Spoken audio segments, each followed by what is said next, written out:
Laurel Hubbard. Yep. Is a 33-year-old weightlifting. 43-year-old. 43-year-old? Yeah. Okay. 43-year-old weightlifting competitor this year for the New Zealand Olympic team, and is the first transgender athlete to do so.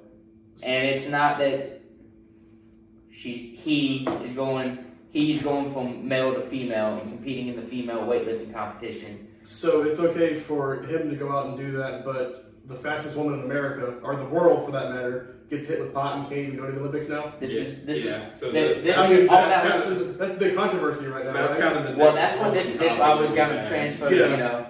So there's with this thing about you were with her being a transgender now, I do believe the Olympic Committee and the World Anti-Doping Agency that is the rule setter for the Olympic Committee. I think they have regulations that she has to have been under hormone treatment for X amount of time and stuff like that. But it's like a year though. And it's I don't care if somebody's doing transgender or whatever. Everybody's got the right to do whatever they want to do. But I do have a problem with something as of this because I do believe in the science that shows that just men or a biologically born male is easier and faster in building muscle and recovering and being able to do that. So it's just not only that, but a man can have much more muscle mass, and they're just I mean, it's scientifically proven that we're just stronger. I mean, to me, I think it's just an unfair advantage. Right. So this.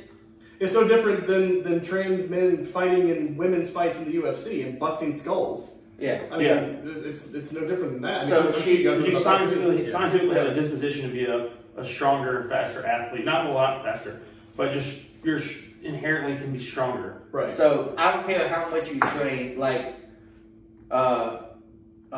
Richardson when 10.75 set the the collegiate trials, set the collegiate record in the 100-meter dash as a freshman at LSU. Yep. The fastest man alive still beat that time by 3/4 of a second.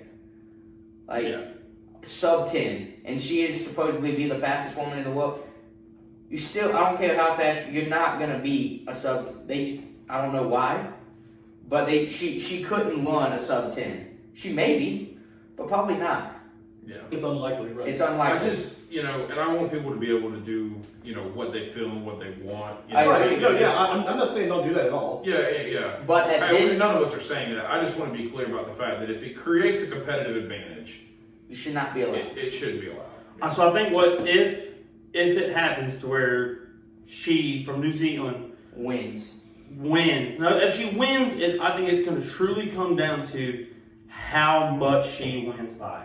But see, if she goes out there and second place is 200 kilograms behind her, then you might want to reevaluate the situation. So all I'm saying is though, you said she was how old, 43? Right. Yeah. So essentially, the way I'm seeing it is, he was not able to cut it as a male weightlifter. Has then, I guess, gone through, and maybe he's probably been dealing with this his whole life, of this identity crisis. You're now transgender, where it's accepted, it's more openly, that's okay.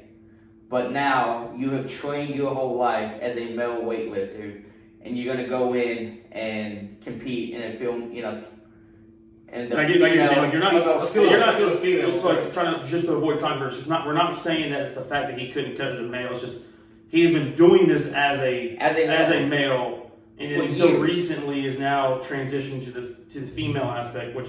And so you've been that's an training unfair advantage because for all those years of training, he wasn't going through the hormone therapy that restricted his ability to throw on muscle mass and perform at his peak. So, and he has been for the past, I think, a little over a year. Yeah, he's been going through hormone. He's been clean for 12. So basically, what I'm reading here is since Hubbard transitioned to a female in 2013 and has been eligible to compete at the Olympics since 2015, when the IOC issued a new guideline allowing transgender athletes to compete as a woman, provided their testosterone levels are below 10 nanomoles, which I have no idea what that is, per liter for at least 12 consecutive months before their first competition.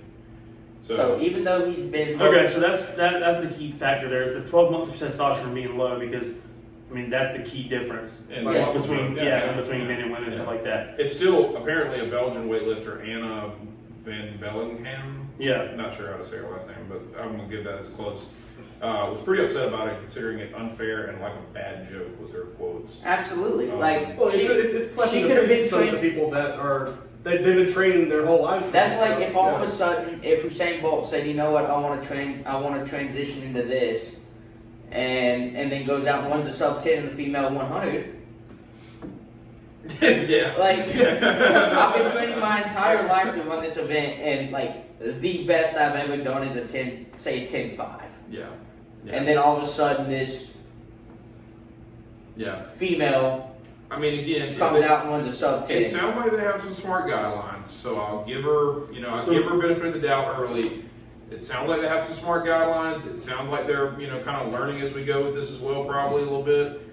But again, I'm with Alex. If Hubbard comes out here and freaking beats him by 200 kilograms, something's got to change. Right? Yeah, you have You have to reevaluate You can't the ruin limits and restrictions. You can't ruin the lives of 10 people that, I don't know how many are in the competition. But yeah, to accommodate one athlete. Yeah. If she comes out here, if Hubbard comes out here and she wins by A landslide. over 100, 150 kilograms, the story will then be about the female that placed in second and was she unfairly beaten. Yeah.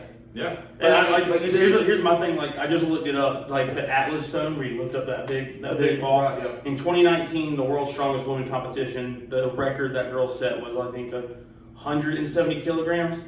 The record for the men's is like 300 kilograms. Yeah.